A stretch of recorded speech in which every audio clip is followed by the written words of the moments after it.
Hello, folks. My name is Matt Fisher, and we're here with Matthew Celia right now. Yep, Matthew Celia. Nice to meet you guys. Thank you for having me. Thank you for joining us on the couch. This is a really actually excellent couch, I have to say. This is comfy. And we planned the outfits to match the couch because I feel like we are production designed here quite nicely. Definitely. So where are we at right now? So we're here at NAB 2026. Nice. Fun fact, I think this is my 20th NAB. Whoa.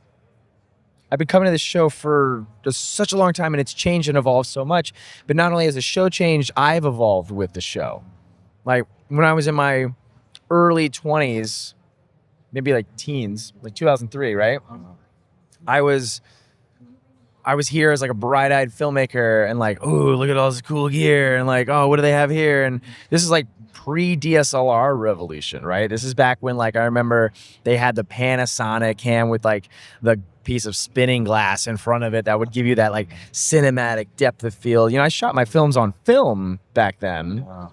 And now, like, when I walk around and you see all, like, the amazing LED lighting and the small cameras and the robots and, like, all the AI stuff, like, it's just, like, a testament, I think, to how this show keeps moving forwards and pushing technology, and it's filled with so many creative people who look at that tech and they go, I can tell a story with that.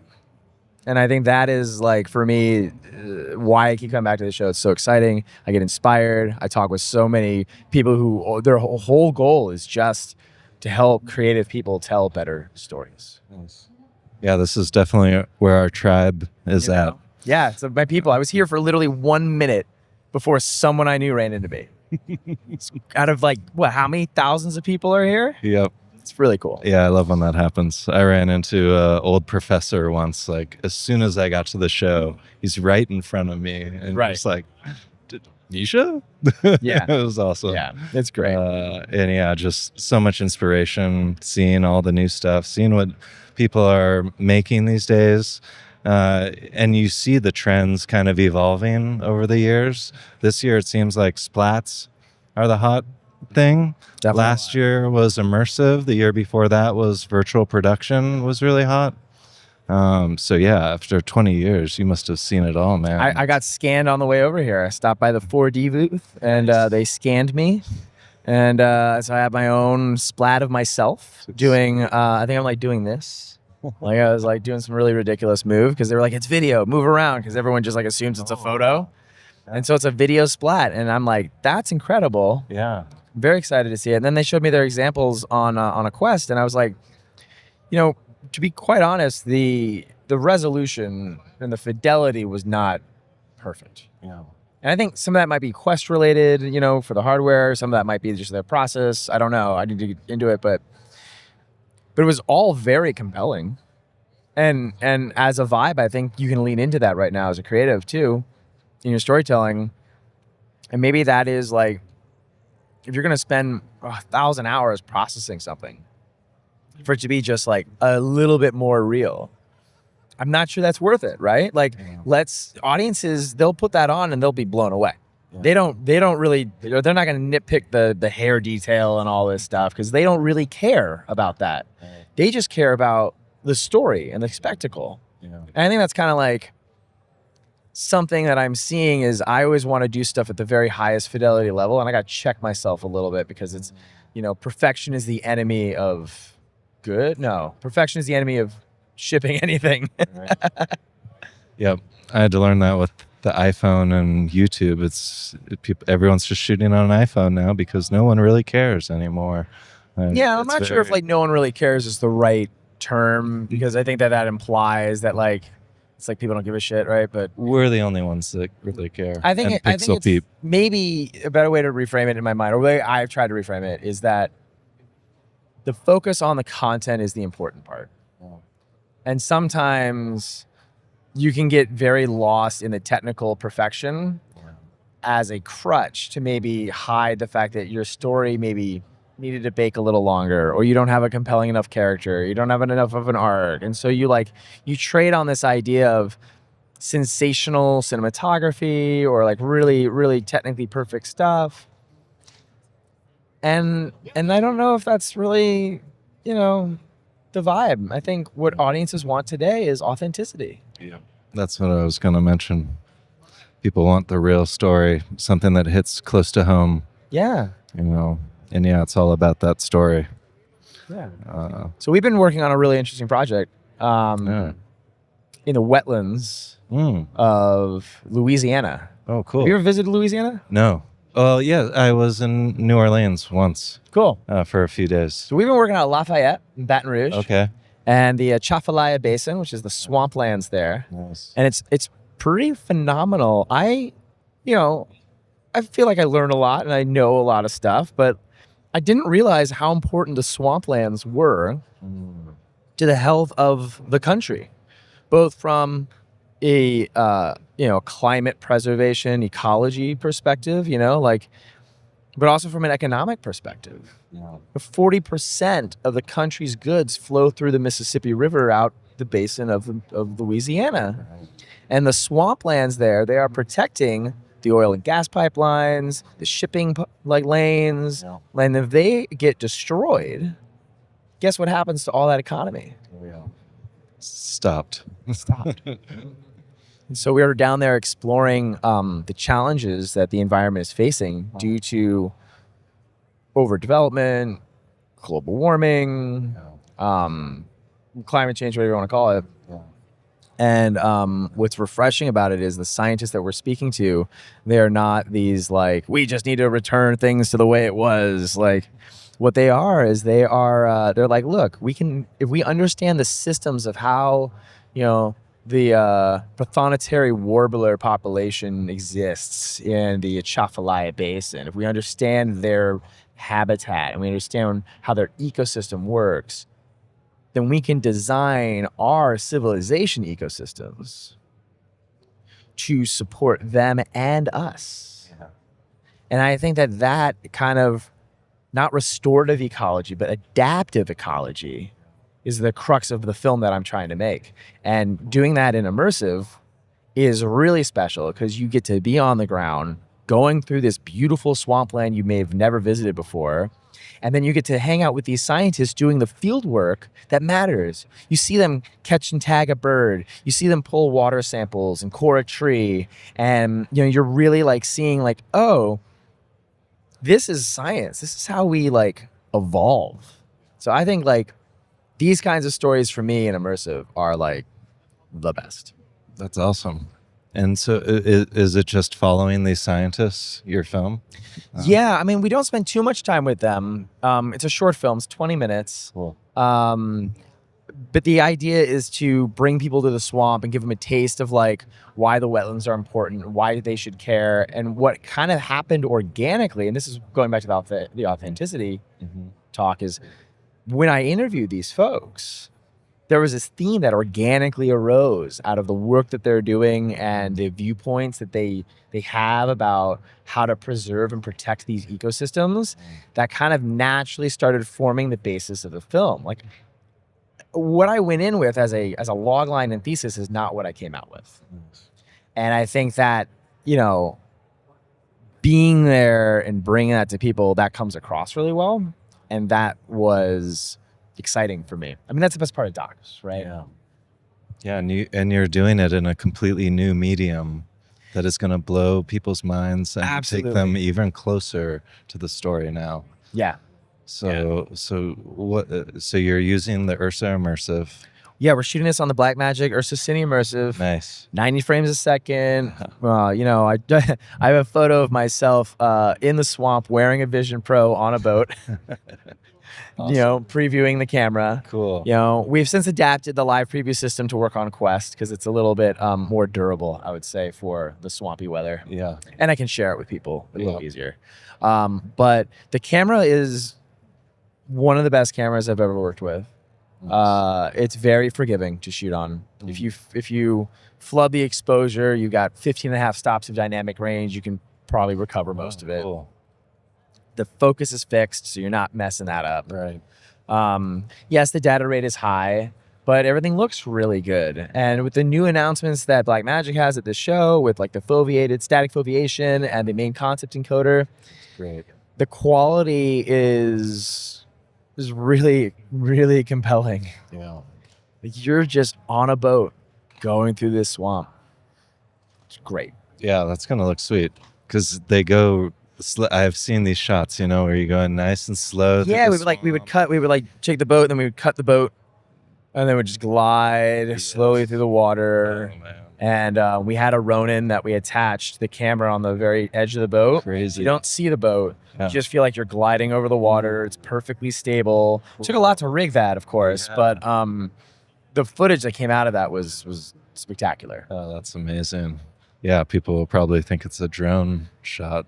Like, and then we did take a drone out there. nice. Yeah, we did do like a drone day with a really amazing team out of Canada, revered RVRD. Mm-hmm. And they, Gabe was our drone pilot, and Derek was our like drone producer, cinematographer, and they were just the best team. And they have a special drone that they built for the URSA Cine Immersive, Whoa. where the drone sits on top of the propellers and sits forward, so that you don't have any propellers in your shot. Nice. And that's critical. Oh yeah. Because painting that stuff out at 90 frames a second on a 16K master, Impossible. not only is it impossible, but then you like, if any of the props touch any geometry, you like trees and stuff, it becomes very expensive. Oh yes. And you know, these stories, they're financed, but they're not like financed at a level that you would think. Yeah. If you're making, you know, a documentary film on this level, you would expect like a $1 to $2 million budget. We're working with like a quarter of that, Yeah. you know, for something that is 16K, 90 frames a second, HDR, Dolby Atmos sound. Like, the specs that we're delivering to aren't like YouTube specs or like shooting on your phone, to get back to earlier conversation. Yeah. The specs we're delivering to are like higher than most Marvel films. It's insane. It's insane. But we're really passionate about it, Nice. you know. Yeah, I when I would try and wrap my head around having multiple URSAs, you know, all streaming, and how much data that would take, what a feat of technology that Blackmagic has pulled off. I mean, it's being crazy able to make that stuff work. You know, we were out there for a little less than a week. We came away with 48 terabytes of footage. But, you know, I'm giving a talk tomorrow at Post-Production World about how to build an immersive pipeline. And one of the things that we're going to talk about is when we were doing Red Rocks live in VR for Meta, we were shooting on the Canon ecosystem. Mm-hmm. So we had 12 Canon R5Cs. Mm-hmm. We were shooting 2-hour shows. We had them all wired via tack fiber into a control board. You know, even that, we're coming away with 24 to 48 terabytes of footage a night. Yeah. And then you have to stitch, process, master, denoise, edit, do all the stuff to all that. Right. You have to develop pipelines and workflows that can get that done for not that much money. It's challenging. Yeah. And it's too bad we have a helium shortage right now, and all this stuff is through the roof in pricing. Man, like, I'm thinking about selling the RAM of my old computers just to afford a new computer. Yeah. Now might be a good time to get that M5, because who knows what it's going to be like in 6 months. Yeah, it's Apple covered their lineup, you know, for a little while, but that's not going to last forever. Yeah. And that might be why we're seeing the Neo and these computers that are using the smaller leftover chips from iPhones or whatever. Well, you know, Meta just raised the price of their headset. I saw that. And I still have my 3S, and I was like, oh. So now, you know, instead of being able to buy, you know, 13 Quests for one Vision Pro, you can maybe only buy 10. Yeah. You know. Are you still enjoying your Vision Pro? I love my Vision Pro. I bash it on price all the time, but the truth, and all the things that annoy me about it, but the truth is it's an amazing product, and I love it.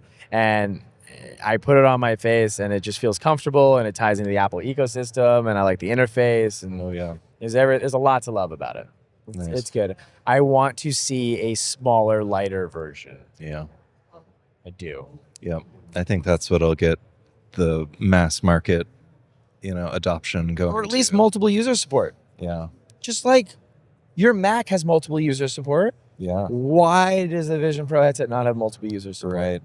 Right. We had to have a buddy build an app just to do that feature, to where you can easily demo stuff. That's a big problem. How did that work? Because I was, speaking of vibe coding, I was like, do I need to vibe code this like demo app? Yeah. But like people are a little, I don't know if yours is released, but like people are a little like, this is my secret sauce. And I'm like, can someone just like open source this? Yeah. Well, it feels like no one's got secret sauce anymore. It's like what you have, I have now, and I can make it in a weekend with Cloud Code. Yeah. And that is empowering, but also kind of like, whoa, that's just a whole new way of thinking, because maybe we're all just doing open source stuff now. And, yeah. And when Claude can, when you can make any app you want, you don't need an app store anymore. You just make your personalized app. What do you think about this idea? I had this crazy idea. How there's like YouTube for videos. Yeah. And people submitted YouTube videos, and it was the rise of the creator economy for media and entertainment. Right. What do you think about the rise of the creator economy for app clips? Think about it. Because like what happened, there's a definite parallel to what happened in media and entertainment with YouTube 20 years ago to what is happening today with software development. Yeah. Ooh. That's a good website for you to make, man. Platform for vibe-coded tools. Yes. And the best ones rise to the top. Yep. And the worst ones steal your credit card data and identity. Yeah. You get sponsors involved, get Apple involved. Yeah. I mean, I just think it'd be kind of interesting. That's a good idea. You know what I mean? That's your next weekend project. I vibe code way too much. So what are you working on these days? What are you vibe coding? So this is actually less of a vibe code, but it's the thing I actually am most excited about with AI. We were in the swamps. I shot 8 hours of interviews. We're going back out next week to go do another round because it's the like crawfish festival, and it's like a big birding festival in New Orleans. Oh, cool. And like these are critical points in my story, I think, right? Definitely. But I only had a week because it's NAB now. Yeah. So I had last week to cut like my 40-minute assembly together. Oh, damn. That's a lot of work. Yeah. And I'm working in immersive. Right? So it's not like I can like lay down my radio edit, throw a bunch of B-roll. No. It's like, no, I got to think very critically about how the shots are flowing, what the B-roll is, how we're transporting, how the story is going. Yeah. Voiceover and immersive's, a very tricky thing because you don't want that disembodied voice. You want to feel like you're present with people. Yeah. Right? So if you're just going to throw a voiceover around a bunch of like clips of the swamps, I was like, this doesn't make any sense. This is a 2D way of thinking. Yeah. We need to think immersive first. Yeah. So back to, are you familiar with the Carpathy, like whole wiki thing with Claude Code? Yeah. This whole like memory system. Yep. Yeah. This is like blew up the internet, like 1.8 million tweets or something. Yeah. I read it. And I was like, what if I modified his thing? And instead of it being a wiki for his brain, and second thing, what if I added some instructions on how I expect a documentary story producer to act? Specific for immersive and specific to documentary, Nice. which I have a background in. That's what I've been doing my whole career. Yeah. So I tried it. And I fed it. I vibe coded a transcriber tool to transcribe all my audio files and critically pull out the BWF timecode that was jam synced to my camera. Sweet. And spit out markdown files. And it puts it in the raw folder of the Carpathy system. Yeah. And then I say, ingest these raw files. And it starts building my science concepts, my locations, my people, my story beats, some story lines. It starts building all these pathways and interconnectedness and giving me background and deep research on the prothonotary warbler and the old river control structure. Awesome. And then furthermore, I'm able to chat with it. Yep. So now I'm laying out my edit and I'm like, I get the beginning and I'm like, okay, I think naturally now is a good time to jump to the storyline about the decline of birds in the Atchafalaya Basin. And I go, well, I know I asked a question to everyone and they said a lot of things and they said a lot of things a number of times in our long interviews. So I just said, hey, I'm really trying to build a story beat around the decline of birds and how they are like canaries in the mine for like ecology health. Oh. Can you write me that? Here's all the relevant lines with time codes from all the relevant people. Here's why that matters. Here's how this person can cross-cut with this person. It starts suggesting everything that a documentary story producer that normally would be sitting next to me would do. My mind exploded. I had my paper cut, my director's paper cut, done on the plane flying home. That's awesome. It's so crazy. Crazy. Yeah. And then I had the assembly done. I sent it out to my team. They watched it. Yeah. They gave me feedback. Some was on Frame.io, some was in an email, some was in a Slack message. I consolidated it all, put it back into the brain. Yep. And I said, hey, find everything that's similar about everyone's feedback and collect it, and then find where things are disparate and point out where the film is the weakest and where it's the strongest. And I fed it the transcript of the edit. Yeah. And it correctly identified all that stuff. Like I knew what it was because I've been doing this a long time, but like I was just curious, could this also identify it? Yeah.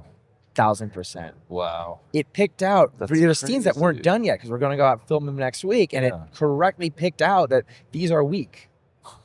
I knew it because the material wasn't there. Yeah. Dude, that's awesome. So you've got your Game changer. Yeah. Game changer. It's like a writing story producer assistant. Yeah, man. That's a good one. So it's not really an app, that vibe coding, but you know, a little bit. Like the transcriber was an app. Yeah. You know. How are you? Is it with Claude? Is that your? I use Claude. That's my thing. Well, I use Cursor. Okay. Because I like that Cursor has a lot of different models attached to it. Yeah. Most of the time I am using Claude, but sometimes I'll use the GPT models or the composer models. And I like the integrated IDE. Yeah. I like the flexibility because I'll pit models against each other. Mm-hmm. Like I'll go to Gemini Deep Research and research a topic. I'll feed that research to Opus 4.7. I'll have it build me a plan. I'll validate the plan with GPT 5.4. Nice. And then I'll build with Sonnet. Yeah.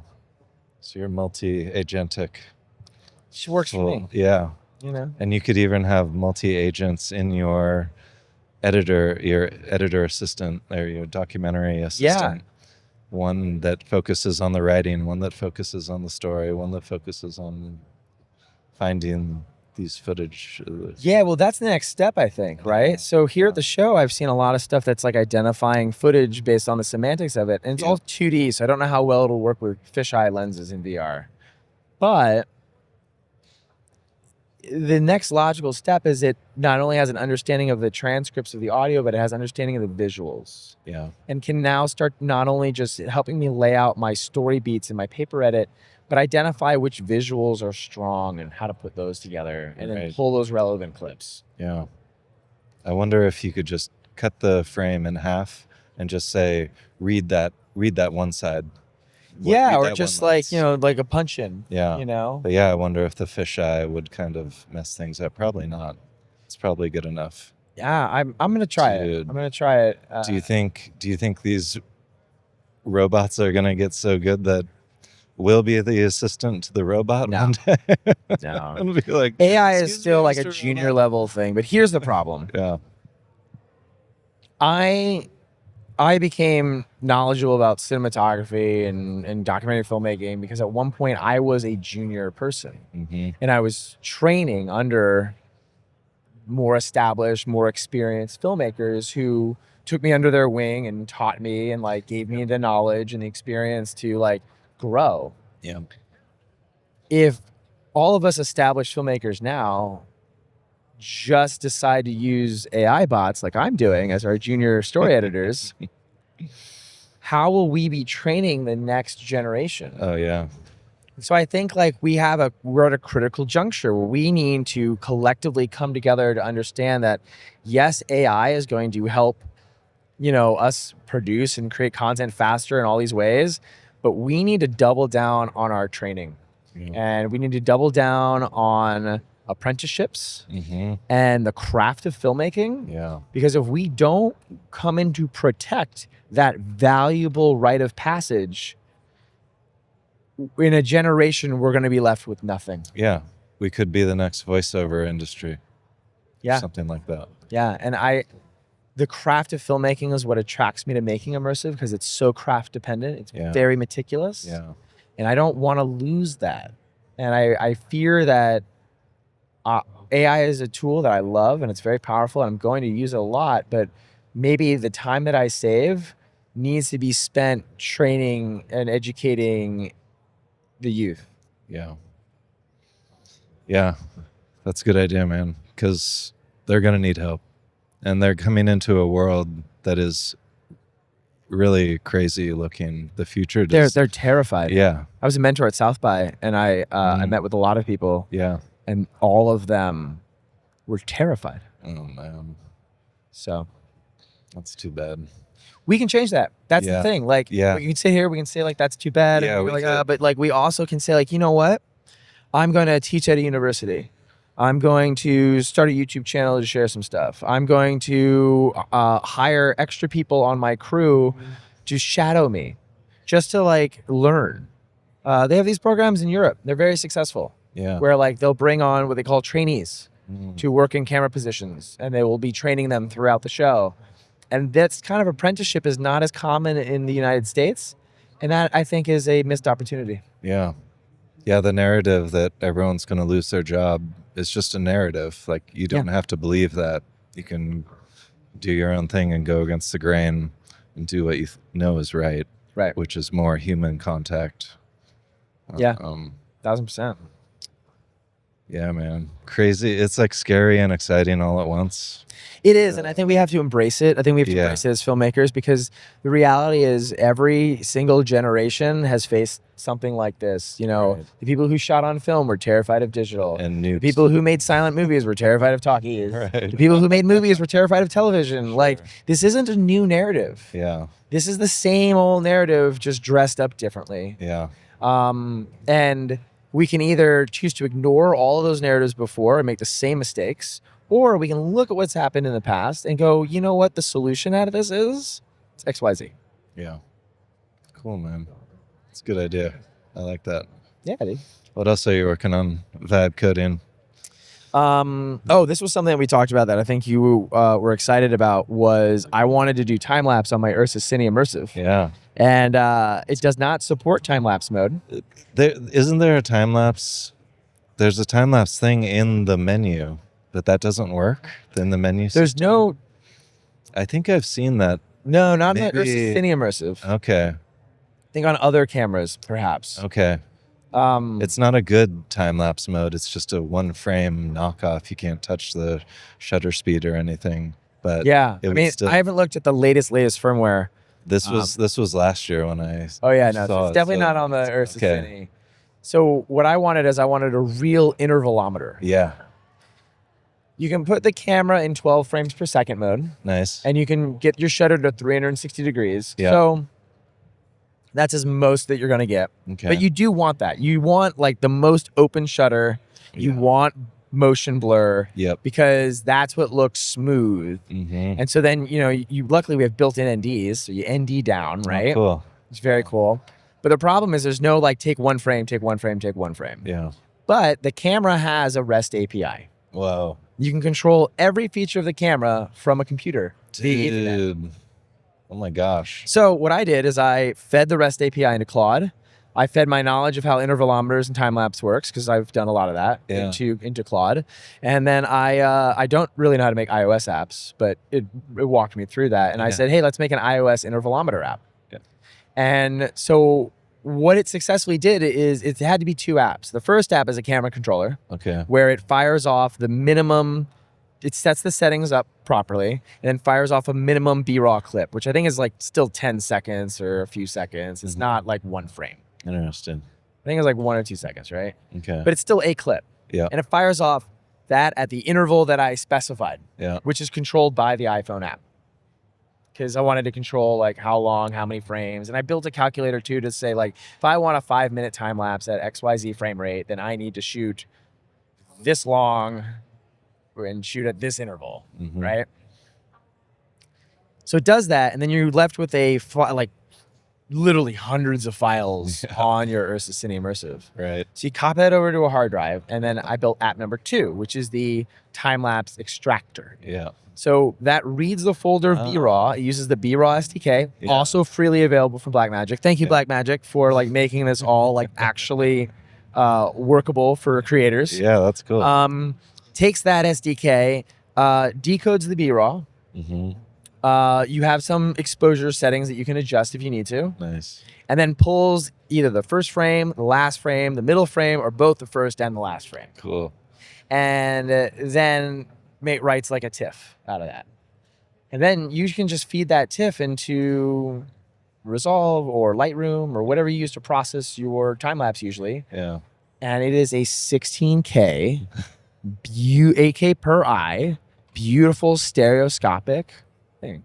That's awesome. That is sweet. Are you the first person to do time lapses in it?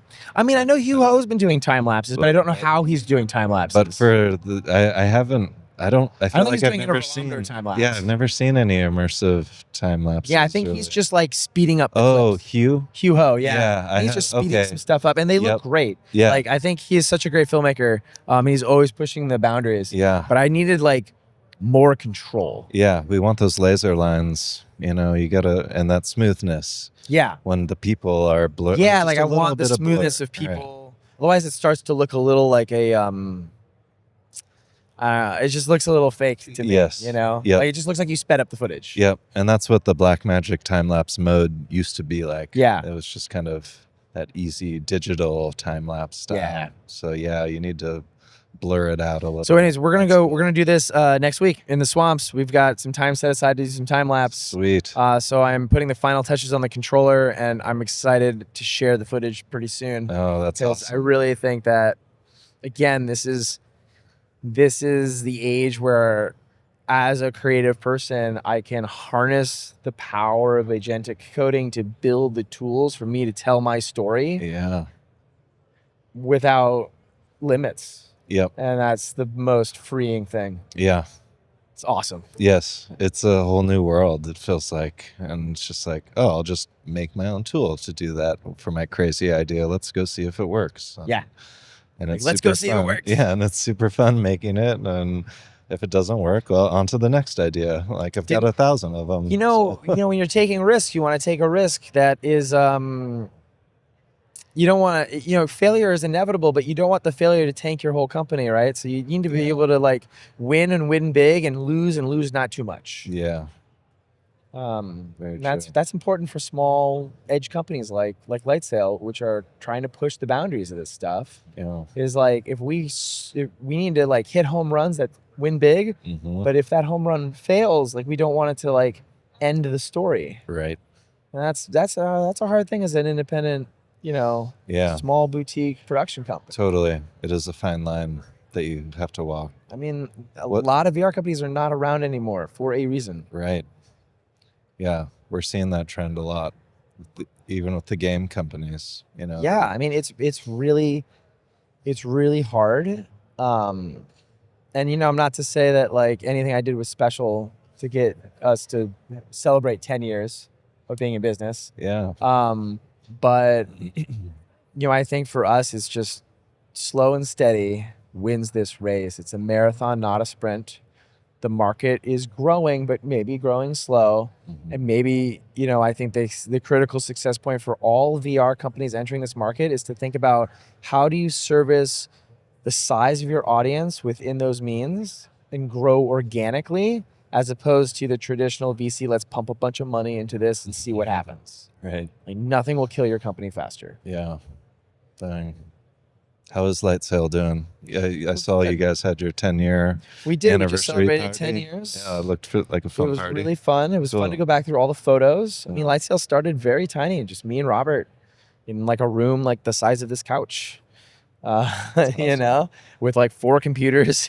And we were just like rendering. And we actually got together with some people a few nights ago here at NAB and like kind of celebrated. Nice. Because we all met back in 2016 at NAB. In the VR craze. Oh, that's cool. It was good times. Yeah. Sweet, man.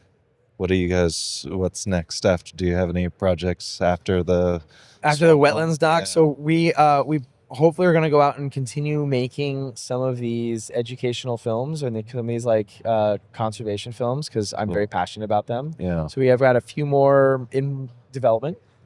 And we've got some music projects still, like with Meta.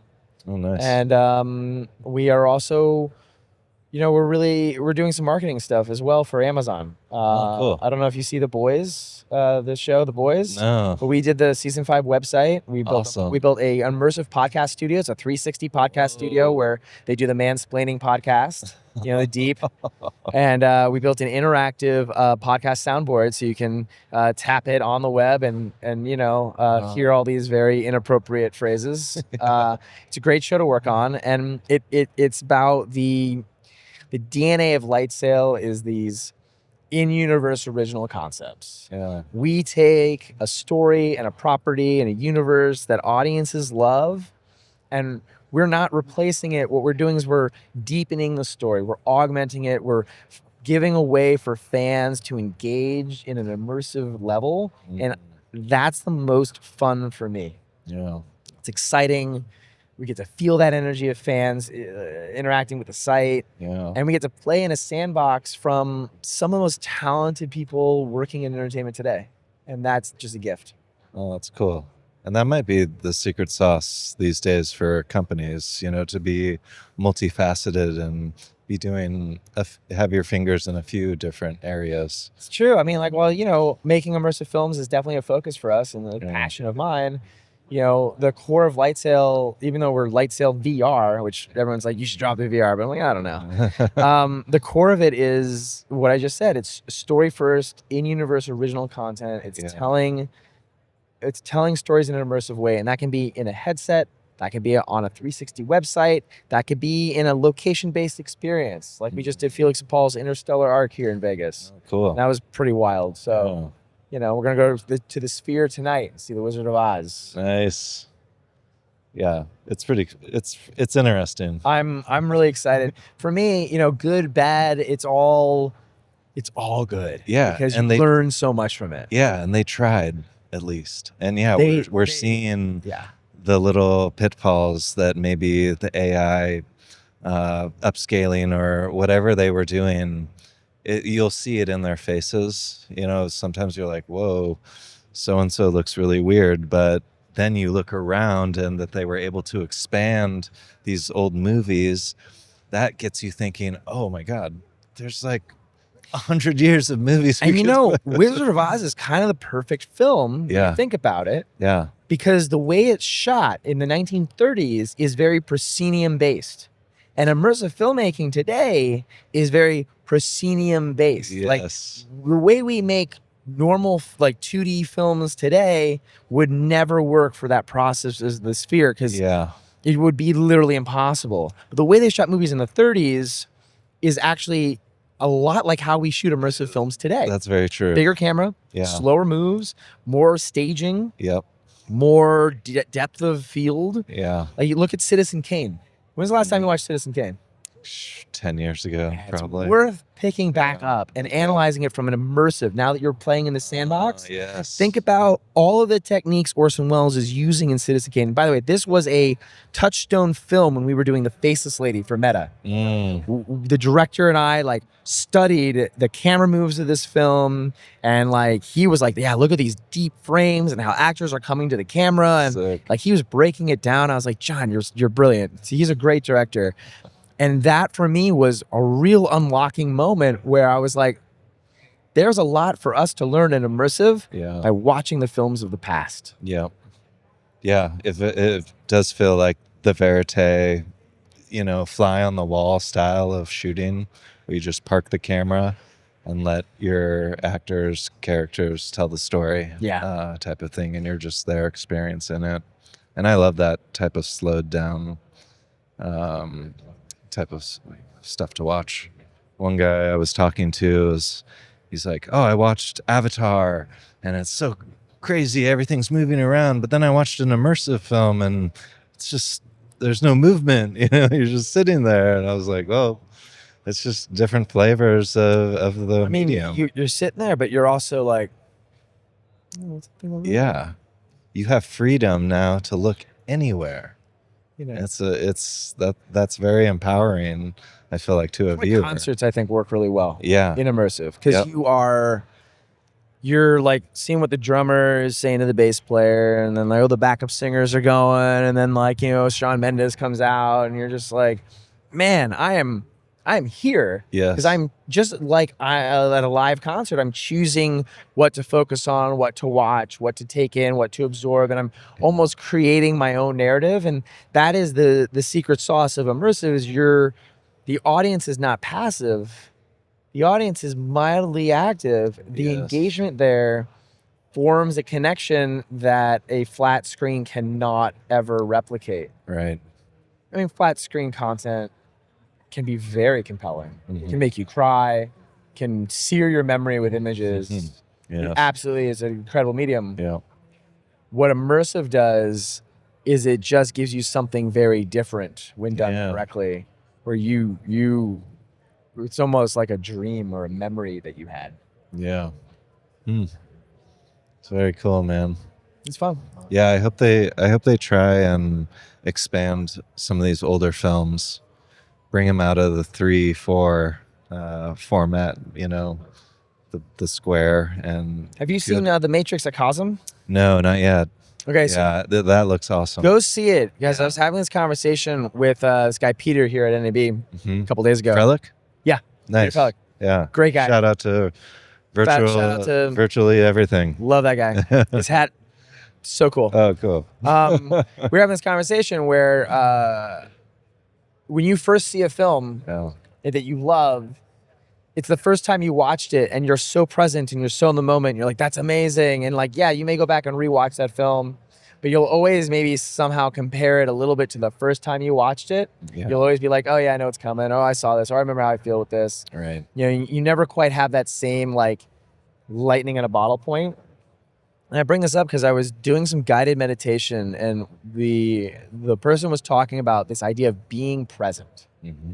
Like you and I could go on a trip to like Mexico and have a great time, and then that might be the trip of a lifetime for us. Right. And then like 10 years later, Matt, you and I could go and try to recreate same hotels, same tours, same people, same everything. Yeah. And it wouldn't be as good because we would always be comparing that time to the time we had before. Right.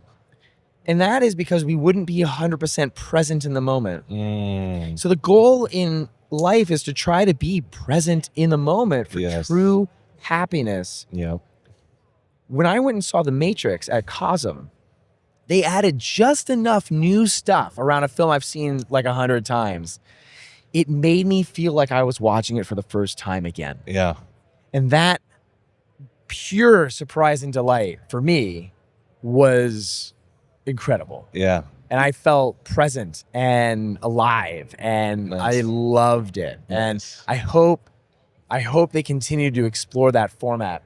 They've done Charlie and the Chocolate Factory, Harry Potter is coming out next. Cool. And I think I'm trying to get them to do Back to the Future. That's the film I want to see. Oh yeah. Right? That'd be good. That'd be a good one.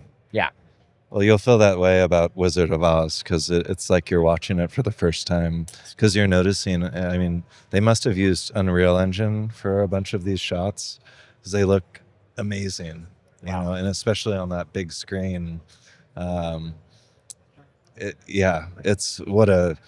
really loved that experiment that they tried, you know, and we're learning. They hired 1,000 people. Yeah. It was a big deal. And even when it's going on, there's stuff going on around you. They've like tried to make it as immersive as possible to really take you to the Wizard of Oz. Stoked. Yeah. So excited. Really fun. They drop little apples down. Hopefully you catch an apple. Yeah. I'll try. You're going to love it, man. Being present is tough. We're always thinking of the past or the future. And you're just like, no, dude, you're right here, right now.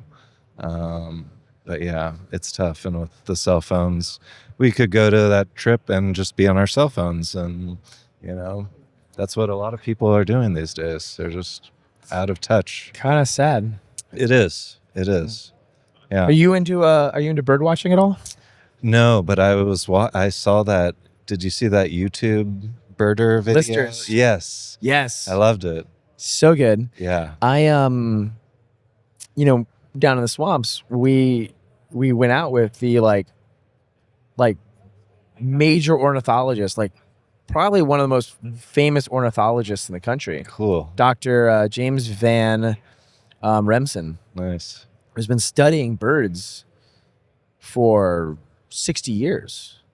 And I think he got me hooked on birds. I'm now like, all right. Yeah, that'll make you be present because you hear them. We're hearing them all the time. Yeah, there's and one in never. here. It's like one Oh, really? day. Like, Oh, see. I don't know what it is. Yeah, we're hearing them talking and singing all day long, but never paying attention to them. It's crazy. And now, yeah, it makes you stop and take notice and listen to the world around you. And that is important for us humans, I think. Yeah. Well, dude, should we wrap it up? Yeah. Well, I don't even how are we doing on time. 11:40. Okay, cool. Yeah, this has been really fun. Yeah. Thanks for suggesting this. Yeah, man. We gotta do this more often. Are you going? What's the next conference you're going to? AWE. AWE would be the next one. Okay, cool. Yeah, we had AWE, and then I am thinking of starting a podcast, Nice. and the podcast is called Inside the Shot. Awesome. And what I am looking for, maybe you can help me with this, is I want to bring on filmmakers who are pushing forward the cinematic language of immersive video. Ooh, I got. And we are going to sit inside the shot. Yeah.